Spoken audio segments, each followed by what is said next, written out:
Hello everyone, and thank you for joining us for our webinar today, a must-attend event for anyone who does business in the US. Please note that all lines are currently on mute and will remain on mute throughout the presentation. If you have any questions, please enter them within the chat box and we will address them during the Q&A period at the end of the presentation. With that in mind, I'd like to introduce Jamal Sims, who will begin the presentation. Hey, good afternoon, everyone. Thank you very much for attending our webinar today. I'm Jamal Sims. I'm a Strategic Alliance Manager here at Avalara. I've been with Avalara for a little over 4 years. During that time, I've held many roles, Customer Account Manager, Sales Executive, now as an Alliance Manager, working directly with partners like BAASS. I am not a tax professional, therefore I cannot give tax advice, but today's training was created by tax professionals here at Avalara.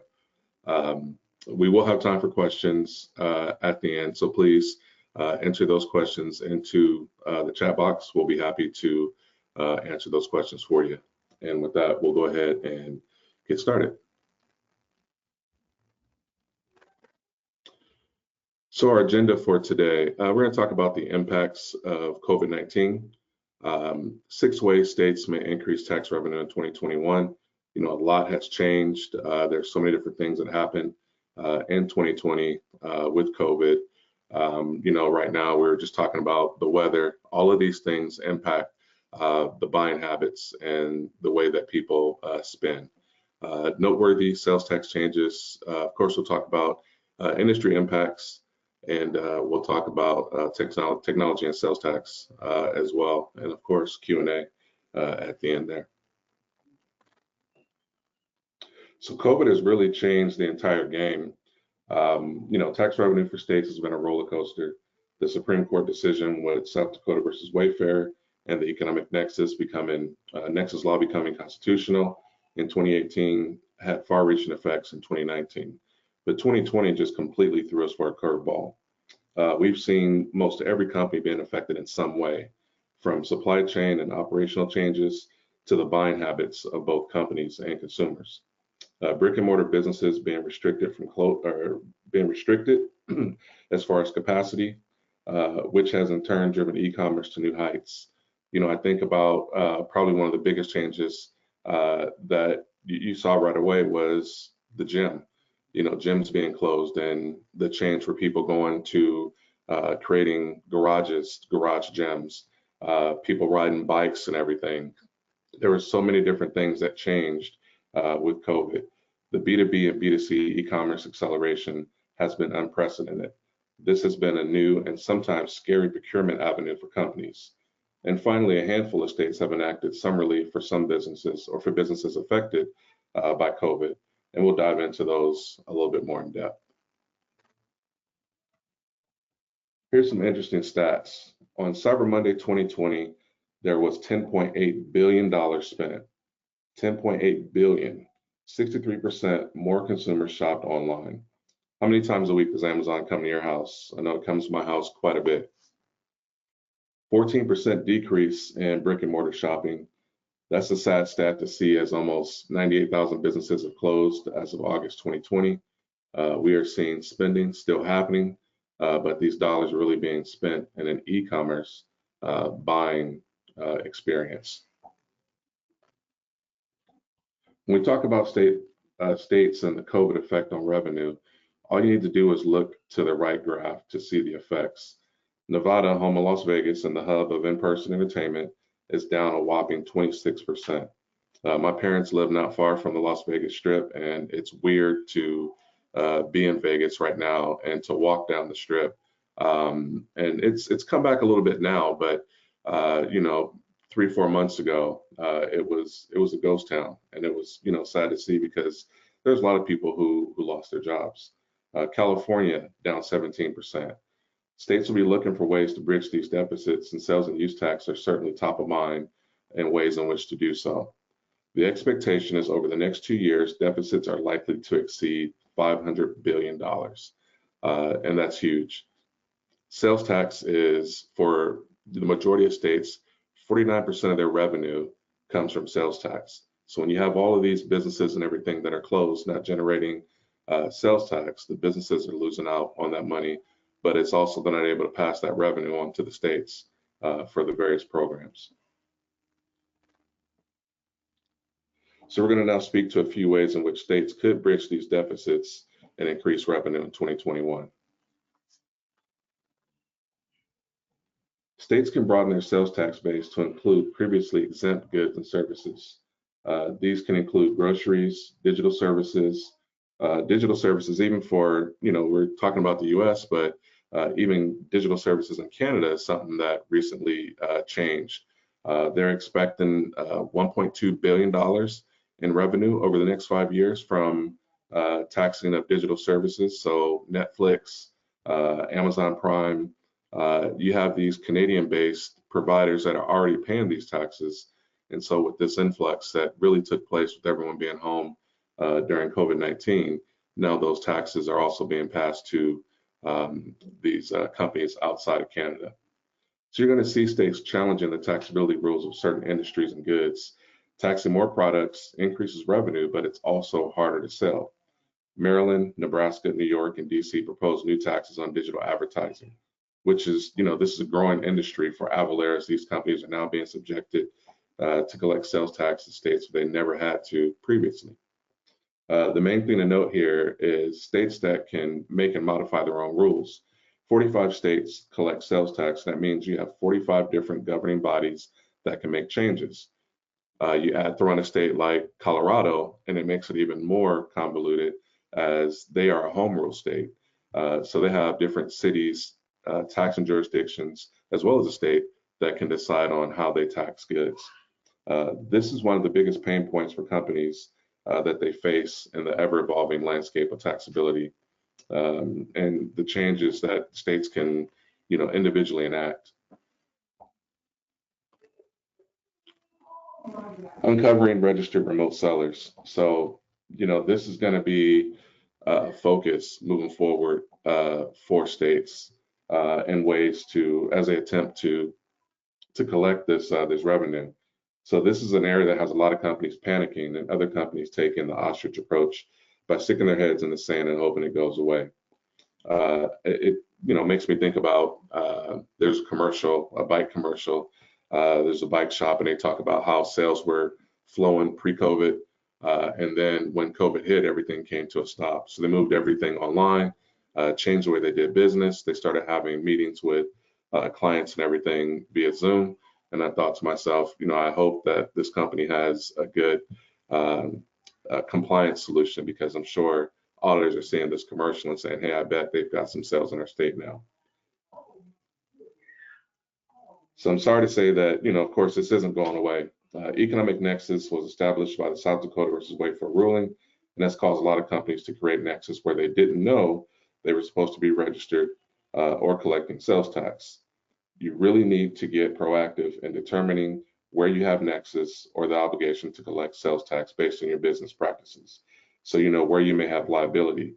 It's no longer just a physical presence, an employee, a warehouse, an office space. That's not it anymore. You still have that as a Nexus aspect, but Economic Nexus is now on top of that. So it's no longer where you decide you have Nexus. It's where your customers decide you have Nexus as you sell online and as you begin to grow via e-commerce. The last thing that you want to do is get a letter in the mail from, a state in which they think you should be collecting and remitting sales tax and you're not. The rise of audits are inevitable to this point to make a dent in these budget deficits. If you have a negative audit, these can result in penalties and interest, and of course, the back taxes. So let's just dig into Economic Nexus quickly, especially with remote sellers. Let's say I'm in Georgia and I have an online store and I'm selling goods into many states across the country. If I were selling to California over $500,000, no matter how many individual sales, I need to register to collect and remit sales tax in California. North Dakota is $100,000 in taxable sales. Connecticut is $250,000 and 100 individual retail sales. Again, the state by state laws can be different, which is a major cause of confusion for companies. And with the rise of e-commerce, you basically don't have control where you need to collect tax, which is a bold statement to not have control over that. I know, but if a buying decision from you via e-commerce, you don't control where they're buying from. So if you are nearing a threshold for a certain state, you're going to reject those orders from that state? Probably not. So you don't hit the milestone in sales and thus needing to register and begin collecting sales tax. This is what I mean by these aspects become out of your control as you're doing business. You don't want to say, we're going to register in California. Any sales that come in from outside of California, we're just going to, no, we're going to reject them. That's not really a smart, business plan. So you need to have some type of automation plan in place. So let's talk about marketplaces, because that's another way that a lot of businesses have pivoted during COVID. So Amazon, Etsy, Walmart are getting hit with new sales tax obligations. There are 46 states that collect sales tax. Of those 46, 40 have marketplace facilitator laws. If you're only selling on, let's say Amazon, those states in orange, Amazon will be collecting and remitting on your behalf. If that was your only channel, it may make it easier, but we are seeing clients with a multi-channel strategy, so this is a complicating factor.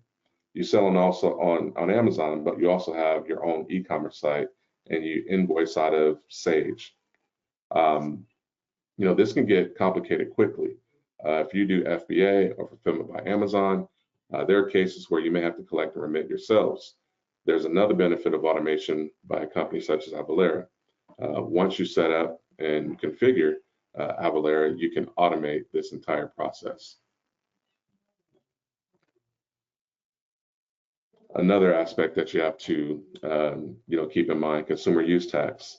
Our teams are continuously speaking to clients about use tax and how important it is, because it's low-hanging fruit for auditors, really.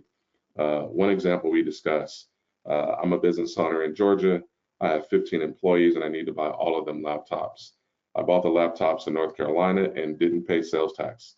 I now must remit use tax to the state of Georgia where the laptops are being used. So let me just read this. Use tax is owed on a purchase where the seller does not collect tax or when the use of the product or service results in more tax owed. It's a self-assessed tax, which we know human error is going to happen, which is one reason why auditors look at this for discrepancies. Avalara does have a consumer use tax module, which can assist in this cumbersome and error-prone process, which we see as manual in most companies currently. So that's just one example of how use tax, but there's many different examples. The coffee filters and things that we use at the office. Laptops is a huge example. Consumer use tax is low-hanging fruit, and it's one of the first things that auditors will look for when they come knocking. So another effect of COVID-19, retailers are applying surcharges to COVID-related costs. The surcharges or shipping and handling can be almost as much as the items themselves. South Carolina deems surcharges as taxable, as other states may follow suit. So, a lot of people utilize Uber Eats and the different delivery methods for groceries, for food, different things like that. And you have to, companies have to pay to get the safety equipment necessary to protect drivers or workers. There's some states like Washington and other states that have increases in hourly wages for those frontline workers. And so a lot of those have to be passed through to the end user. So this overarching theme you may see when one state passes a tax, then other states tend to follow. It's just easier when a state kind of sets the precedent, sets the blueprint, so to speak. They've vetted possible court cases. They've already fought those cases. So now they know exactly how they need to lay out their law in their state so that it's constitutional and that it can stick. And this is basically what happened with, economic nexus and South Dakota ruling. South Dakota started, and then all the other states, slowly joined in. So there are two holdout states. So Florida and Missouri may have economic nexus laws enacted in the very near future. If the current bills are enacted, Florida's law would take effect on 7/1, while Missouri, with a traditional difficult tax structure, would enact their law on 1/1 of 22. One of the things that people often, and I'll give you this example. So let's say that you're an active Avalara customer, and of course, Florida and Missouri don't have economic nexus laws in place yet, but they will in the very near future, more than likely. You may wonder, do I have to manually track these transactions? The answer is no. Once you're an Avalara customer, all of those transactions that pass through our tax engine, even though we're not collecting sales tax or calculating sales tax, we are identifying those transactions. So you'll know moving forward, once you reach 80%, once that law takes place, we'll notify you that you should register to collect a remit. New tax potential from remote employees. So of course, this is something that's become huge for companies. You've got Microsoft, Facebook, huge technology companies that, they've allowed their employees to work remote this entire time. And a lot of them have announced that they don't have to, for certain positions, have to come back to the office. So what does that mean for businesses as far as having remote employees? Because a lot of these employees have now said, well, if I don't need to commute to the office, I can live and work anywhere because I can just tap in remotely. So there are some states that haven't changed, but there's some that will. So 85% of employees are working remotely right now in the time of COVID. 13% no change, and an unfortunate 12% are caught up in those 97,000 businesses that have closed. One thing to think about, Avalara can do registrations where we can get companies tax IDs. Some states you need a business license. The fee for a business license is anywhere from $50 to $150. Remote employees technically constitute an office, and that may require a license. They may be registered in a state to collect sales tax, which they should, but now they may need a business license on top of that sales license where those remote employees are located. Just something to think about. Some states are saying that they will not look upon remote employees as a business license driver, but you should look at how this may affect your particular need to register in a state based on those laws and for that particular location. So we'll talk about some other noteworthy sales tax changes. So more local government will be administering localized sales tax changes. I mentioned Colorado, earlier, Louisiana, Alabama. These are home rule states where they have local taxes, local filing and remitting, or what we call a pain in the you-know-what.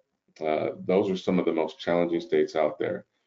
California is not far behind, as they have jurisdictions that are moving toward local taxes as well. You may see some local tax relief, local tax rate changes, one-time tax holidays.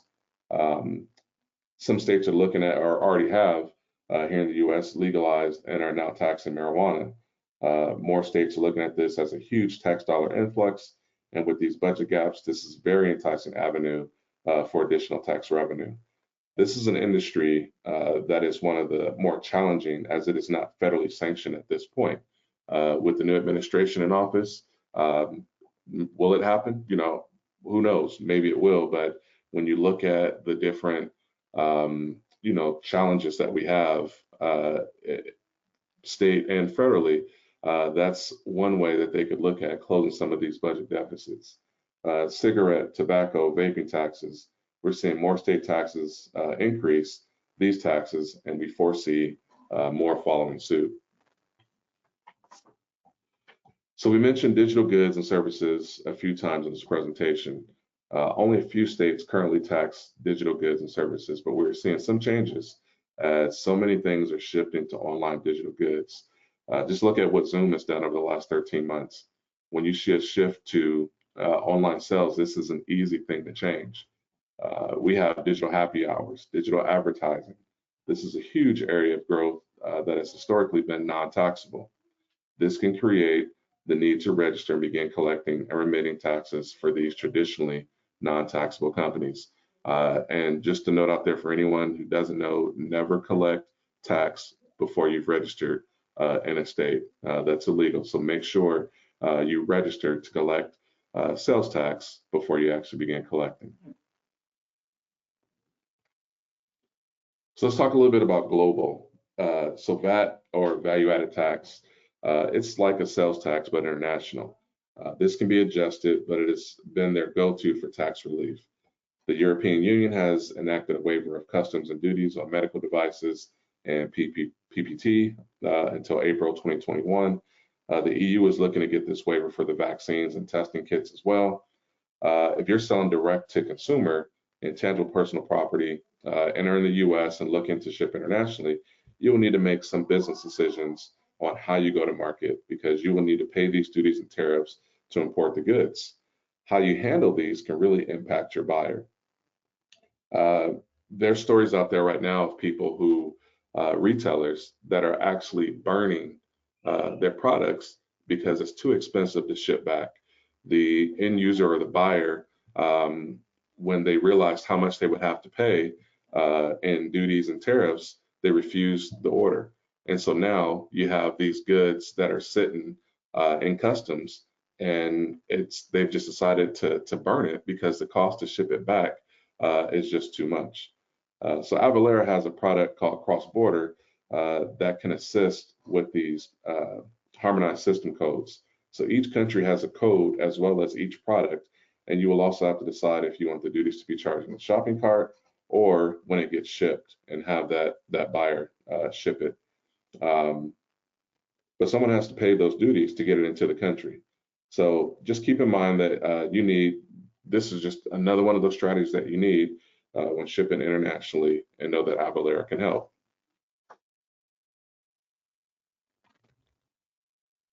So we'll talk about some of the industry spotlights for e-commerce and manufacturing. So in the third quarter of 2020, $199 billion was spent by consumers with US retailers. So that's a jump of 37% year over year.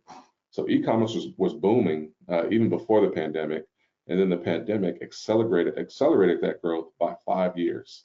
So if you've had to collect taxes, this jump in e-commerce can trigger that Nexus liability and the need to register, collect, and now remit, where you never had to previously. So entering into new markets internationally, like we spoke about moments ago, it has a huge effect on that. So Avalara is a global company. We've got offices in Brighton in the UK, also in India, and we also work with Amazon over in the EU. So we can help as you continue to accelerate and pivot in the way that you go to market. So we're seeing new avenues where manufacturers are selling in a B2C model versus their traditional B2B model. We're seeing more B2B transactions happening online, and the need to automate the exemption certificate collection and a shopping cart buying process. Again, automation, how do you make it so that you don't have to slow down that buying process? So buying online in an exempt world does not negate the need to collect the exemption certificates, justifying why your transaction did not include tax. We won't dwell on this issue as we can do an entire webinar just on cert capture and on exemption certificate management. Just know that by selling exempt does not exempt you from the economic nexus laws enacted by states who don't care whether your sales are taxable or exempt. Most of the cases, if you're selling $100,000 or have 200 individual transactions, you need to determine if you're surpassing that particular state's economic nexus laws. You see the maps on the slides where exempt sales are included in the thresholds, and the bottom where exempt services are included in the thresholds. States love to complicate this for companies. We try to make it easier by helping you automate this process. You could have an entire team dedicated to just this alone. Our team, our content team, I believe it's over 300 strong now. That's all they do is make sure that our tax engine is up to date on the threshold for different states, the changes that take place. Some of these changes take place monthly. Boundaries, lot line or boundaries, those move all the time. You cannot depend on zip codes to determine if a tax calculation is correct. So let's talk a little bit about technology and how Avalara can assist. So there's a really great program that I believe everyone should take advantage of. It's called Streamlined Sales Tax, or SST. The states in white, and excuse me, the error here, but California is unfortunately not one of the states. I didn't catch that prior to producing the slides. So California is not one, so I apologize. But the states in white are in the program. And what they did was these 24 states that got together, try and simplify or streamline sales tax registration, collection, and remittance within these states. So Avalara is a certified service provider, have been for over 10 years. This program allows you to get registered in these SST states at no cost, file in these states at no cost, and finally, Avalara does not charge you for transactions within these states if you are a volunteer seller. So in order to take advantage of this program and be qualified as a volunteer seller, you must not have more than $50,000 of property or inventory within one of these 24 states. You don't have a place of business, and you have less than 25% of total property or payroll in one of these states. So 24 of the 46 states that have sales tax are members of this program. So as an example, if you need to be registered in Georgia, North Carolina, and Tennessee, solely based on economic nexus, you hit the thresholds based upon strictly economic thresholds in those 3 states. Avalara will register you at no cost, file returns on your behalf at no cost, and not charge you for transactions in these states at no cost if you are a volunteer seller. Does it make sense to join the program if you're just hitting a threshold in one state? Probably not, but hopefully your business is growing, and that's just temporary. So it's a great benefit. For example, it can save you $349 on each state just for registration. So $349 to register in each state. It's about $50 to file returns in these states. Of course, the way we do our pricing is tier-based. The more returns we do, the cheaper that price gets. The program takes 45 to 60 days to get up and running, but it's a great program. We'll have some resources and everything at the end, so we'll make sure if you have questions about SST or want some additional information, we'll make sure that you get that. Missouri's legislation is enacting laws to participate in SST as a non-member, which means it emulates the program and you do get the benefits using a CSP or certified service provider like Avalara. And there's a number of other states that are doing the same thing. So Connecticut, Illinois, New Mexico, Pennsylvania as well. The difference between the 24 member states and the non-member states are basically some of these states, they don't want to have to go through and overhaul their entire tax structure. So with the 24 that you have, they basically all the products that they have are taxed the same in all 24 states. You don't have to worry about that. So with these other these other states that have mimicked the program, so to speak, they're going to give you the same benefits, but it's just going to have a little bit different structure to it. But again, we'll give you more information about that program, but it's definitely something that you should take advantage of. So automation does reduce these repetitive tasks and takes advantage of the trends and information from state tax departments' data. This is 100% non-revenue generating activity, so it's a perfect business process to take advantage of automation and movement to the cloud.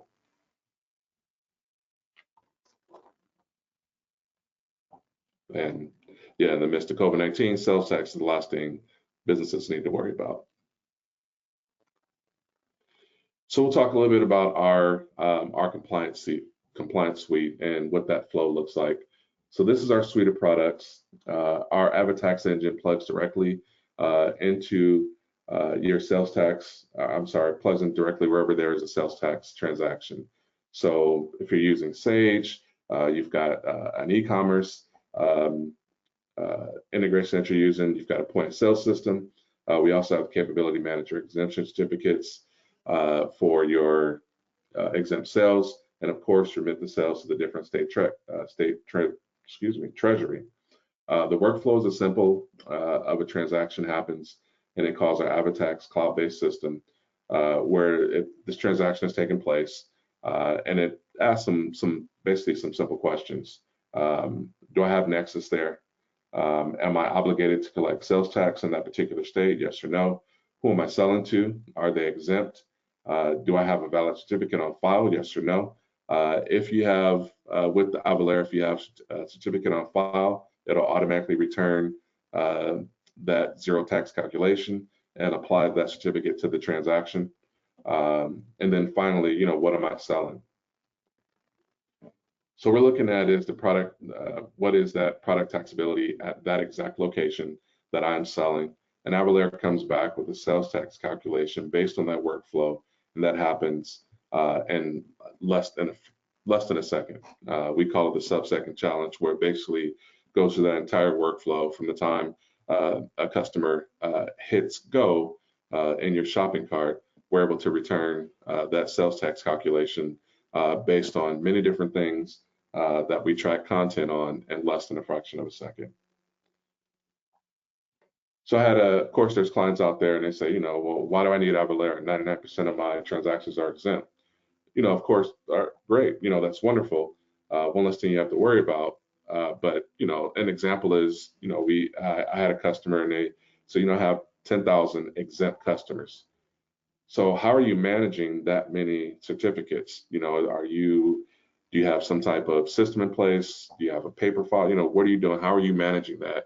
And not only how are you managing that, but when an audit takes place, how quickly or efficiently can you reproduce the information that the auditor needs to prove that you shouldn't have collected sales tax for that client? That's really what they're looking for, is what is your process? If you can have an auditor walk in and you can just say, whatever you need, just let me know. I've even heard of companies where they said, I've allowed the auditor to go ahead and log into AvaTax, and they could just pull whatever records they needed.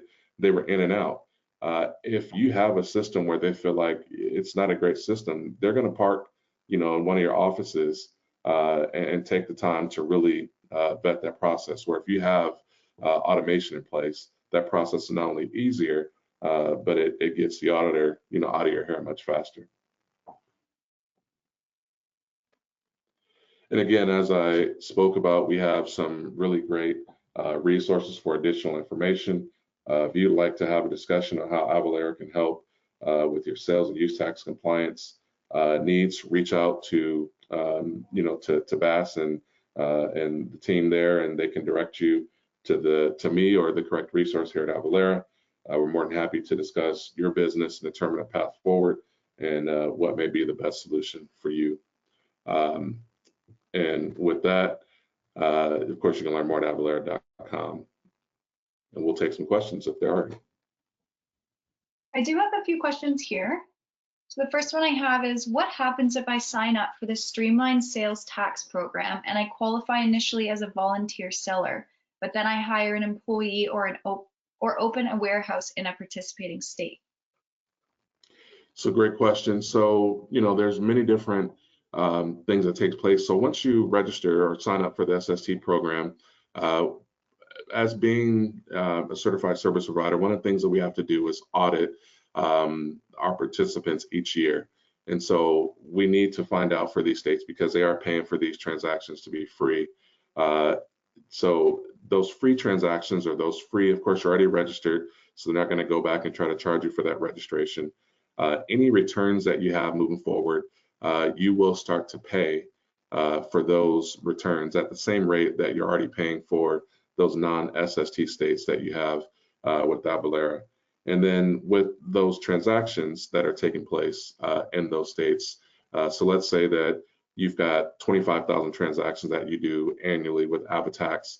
500 of those transactions take place in that state where you are now considered non-volunteer seller. You would now have those transactions count against your annual allotment. And the other question I have here is, our sales into the US increased in 2020. We don't know if we've crossed transaction or dollar thresholds in US states or taxing jurisdictions. How can Avalara help us determine where and when we need to register to collect and remit sales tax? Great. Yeah, and so, as we spoke about with COVID, this changed a lot of, changed the way that a lot of these companies went to market, and they weren't necessarily prepared for that change or that influx in sales.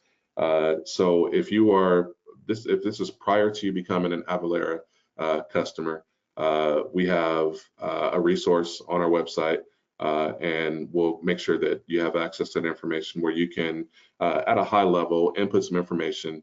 It'll give you a report with recommendations on states that you should look at registering to collect and remit in. We also have Nexus studies that you can take part in so that we can give you a definitive answer on which states you should register to collect and remit in, as well as let you know whether or not there may be a need for voluntary disclosure agreements. So you raise your hand, you reach out to a state, we reach out to a state on your behalf without, of course, telling them who it is, but we basically will try to negotiate those fees to little or nothing in order for you to move forward and register with that state. And then finally, if you are an active Avalara customer, every transactions that you do, even in states where you are not collected or where you're not indicated to collect or remit sales tax, we still track those transactions. So once you reach 80% of the threshold in that state, we'll actually notify you and recommend that you prepare to register to collect and remit, and so that way you can stay compliant. It does look like that's all the questions that we have.